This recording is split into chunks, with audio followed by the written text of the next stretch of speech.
ஏன் அன்பு குழந்தையே, எப்போது பிறக்கின்றோம் என்று தெரியாமல் பிறப்பதுதான் மனிதர்களுடைய வாழ்க்கை.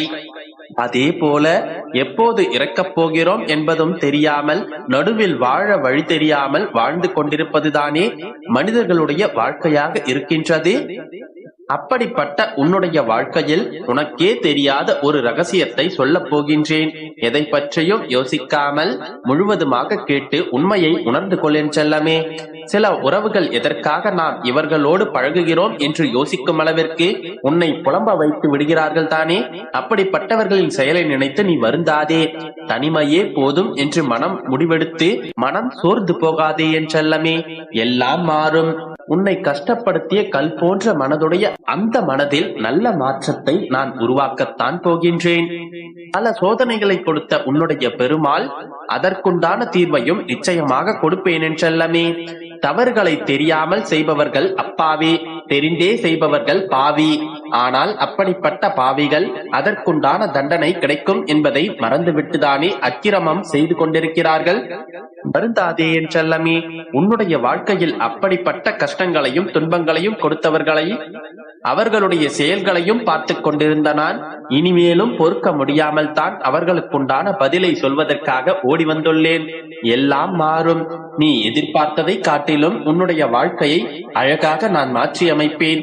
உன்னுடைய மனவேதனையெல்லாம் என்னுடைய காலடியில் இறக்கி வையேன் செல்லமே. அத்தனையையும் நான் சரி செய்வேன் என்ற நம்பிக்கை வை. விரைவில் உன்னுடைய மனவேதனைகள் அனைத்தும் உன்னுடைய மனதை விட்டு மறைந்து போகும்படி நான் செய்கின்றேன். நீ எதிர்பார்த்த வேண்டுதல்களையும் நிச்சயமாக நிறைவேற்றி கொடுப்பேன். சங்கடம் கொள்ளாதே என் செல்லமே. உனக்கு நல்லது நடக்கக்கூடிய சங்கல்பம் இருப்பதால் தான் உன்னுடைய பெருமாள் இப்போது உன்னை தேடி வந்து பேசிக் கொண்டிருக்கின்றேன். உன்னை உதறி தள்ளிய உறவுகளை நினைத்து கவலைப்படாதே. அதற்கு பதிலாக அவர்களுக்கு உன்னுடன் இருப்பதற்கு தகுதியில்லை என்பதை உணர்ந்து கொண்டு உன்னுடைய மனதிலிருந்து அவர்களை தூக்கி போடு. உன்னுடைய வெற்றி பாதையை நோக்கி சென்று கொண்டிருந்தால் உனக்கு துணையாய் உன்னுடைய பெருமாள் நான் வந்து நீ எதிர்பார்த்ததை காட்டிலும் மிகச் சிறப்பான மிக உயர்ந்த வாழ்க்கையை உனக்கு அமைத்துக் கொடுப்பேன். உன்னுடைய வீட்டில் ஒருத்தனாக உன்னுடைய பெருமாள் உன் வீட்டிலேயே இருக்கட்டுமா? தவறு செய்துவிட்டு பல பேர் என்னிடம் மன்னிப்பு கேட்கிறார்கள். என்னிடம் வந்து கேட்பதை காட்டிலும் யாருக்கு செய்தார்களோ அவர்களிடம் போய் மன்னிப்பு கேட்டால் அதன் பலன் உடனே கட்டாயம் கிடைத்துவிடும். அதனால் தான் சொல்கின்றேன், தவறு செய்துவிட்டு மன்னிப்பு தேடுவதை விட தவறு செய்யாமலேயே இருந்து விடலாம் அல்லவா? சூழ்நிலைகள் பல நேரங்களில் எல்லோரையும் தவறு செய்ய தூண்டும் தான். ஆனால் அந்த நேரத்திலும் மனக்கட்டுப்பாட்டுடன் யார் இருக்கிறார்களோ அவர்தான் உண்மையான வெற்றியாளர். அப்படி மனதை கட்டுப்பாட்டிற்குள் வைத்துக் கொண்டும் சோதனை காலத்திலும் துன்ப காலத்திலும் எதையும் செய்யாமல் தவறான வழியில் போகாமல் என்னை நம்பி காத்திருப்பவர்களுக்கு விரைவில் அதற்குண்டான பலன்களை நான் கொடுப்பேன். நீ நினைத்து கூட பார்க்காத வகையில் உன்னுடைய வாழ்க்கையில் நல்ல முன்னேற்ற பாதையை நான் காட்டப் போகின்றேன் என்றல்லமே. எத்தனை தடைகள் வந்தாலும் எவ்வளவு துன்பங்கள் வந்தாலும் மனம் தளராமல் என்னுடைய நாமத்தை மட்டும் சொல்லிக் கொண்டே இரு. பெருமாள் என்று சொல்பவர்கள் வாழ்வில் நிச்சயமாக வெற்றி வந்தே தீரும். உன்னை கண்ணுக்குள் வைத்து பாதுகாத்துக் கொண்டிருக்கும் நான் நீ கண்ணீர் விடுவதை எப்படி பார்த்து கொண்டிருப்பேன்? என் மீது முழு நம்பிக்கை வை என் செல்லமே. உன்னுடைய வலி நிறைந்த வாழ்க்கையை நிறைவான நிம்மதியான வாழ்க்கையாக நான் மாற்றி காட்டுகின்றேன். உன்னுடைய வலியையும் வேதனையையும் துரத்தி அடிப்பதற்காக உன்னுடைய வாழ்க்கையில் ஒரு அதிசயத்தை நிகழ்த்தப் போகின்றேன். நல்லது நடக்கும் வரை இந்த ரகசியத்தை யாரிடமும் சொல்லாதே. நீ என் மீது வைத்திருக்கும் நம்பிக்கை வீண் போகாத அளவில் நீ நீண்ட நாட்களாக என்னிடம் எதிர்பார்த்து காத்திருந்த ஒன்றை இப்போது உனக்கு நடத்தி கொடுக்க போகின்றேன் என் செல்லமே. நீ பட்ட சில காயங்கள் உனக்கு தாங்க முடியாத வலியை தந்தாலும் கூட அந்த வலியையும் வேதனையையும் தாங்கிக் கொள்ளக்கூடிய மன உறுதியை நான் உனக்கு கொடுத்திருக்கின்றேன். எல்லாமே சில காலம்தான் செல்லமே. கொஞ்சம் பொறுத்து கொண்டு நம்பிக்கையோடு காத்திரு. எல்லாவற்றையும் நான் சரி செய்து விடுகின்றேன். உன்னை நிராகரித்தவர்களும் உன்னை ஒதுக்கி வைத்தவர்களும் அலட்சியம் செய்தவர்களுமே உன்னை தேடி வந்து பேச காத்திருக்கும்படி நான் செய்வேன். நம்பிக்கையோடு இரு, நல்லதே நடக்கும். என் அன்பு குழந்தையே, நேரம்தான் உன்னுடைய வாழ்க்கையின் பணம். அதுதான் உன்னிடம் இருக்கும் ஒரே ஒரு பணம்.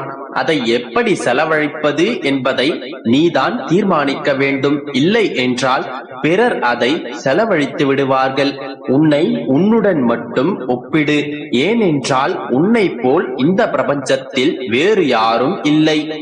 பிறர் முடியாது என்பதை ஒரே ஒரு முறை நீ முடித்துவிடு. அதன் பிறகு அவருடைய எல்லை எப்போதும் உன்னை கட்டுப்படுத்தாது. உலகில் தானாக முன்னேறியவர்கள் யாருமில்லை. நீ உழைக்க தயாராக இருந்தால் சிலர் உனக்கு உதவ தயாராக இருப்பார்கள். குழந்தையே, காலை விழித்தவுடன் நான் சொல்லும் இந்த வாக்கியங்களை ஒரு முறையாவது மனதிடம் சொல். அதை உன்னுடைய மனதிடம் சொல்லும் போது அந்த நாள் முழுவதும் மகிழ்ச்சியுடனும் மன நிம்மதியுடனும் இருப்பாய். அது என்ன என்பதை நான் சொல்கிறேன், கேள். இனிமையான இந்த காலை நேரத்திற்கு நன்றி. மற்றும் ஒரு இனிமையான நாளை அளித்த இந்த பிரபஞ்சத்திற்கு நன்றி. இன்றைய தினம் மிகவும் மகிழ்ச்சியானதாக அமையும். இன்று பல வாய்ப்புகள் என்னை தேடி வருகின்றன.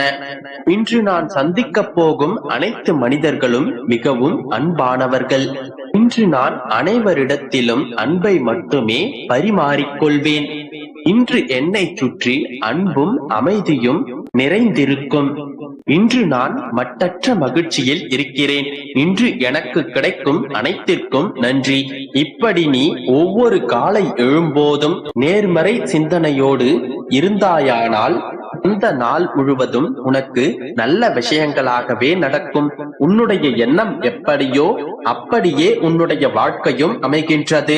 குழந்தையே, எனக்கு அது வேண்டும் இது வேண்டும் என்று என்னிடத்தில் கேட்டு உன்னுடைய வாழ்க்கையை ஒரு சிறு வட்டத்திற்குள் அடைத்து விடாதே.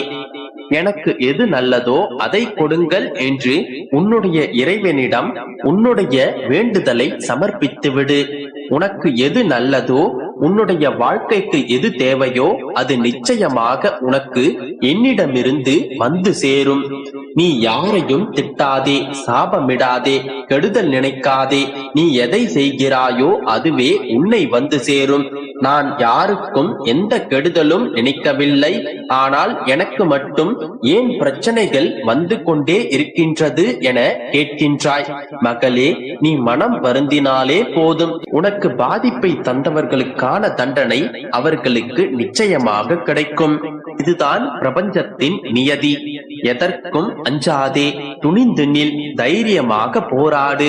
உனக்குள் இருக்கும் பேராற்றல், பெரும் சக்தி நீ எப்போது அழைப்பாய் என்று காத்து கொண்டிருக்கின்றது. இதுவரை உன்னுடைய வாழ்க்கையில் நடந்த அனைத்து கெட்ட விஷயங்களையும் மறந்துவிடு. இனி நடக்கப் போகும் அனைத்தும் நல்லதாகவே நடக்கும். என்னை நம்பு, அனைத்துமே நல்லதாகவே நடக்கும். நம்பிக்கையோடு இரு.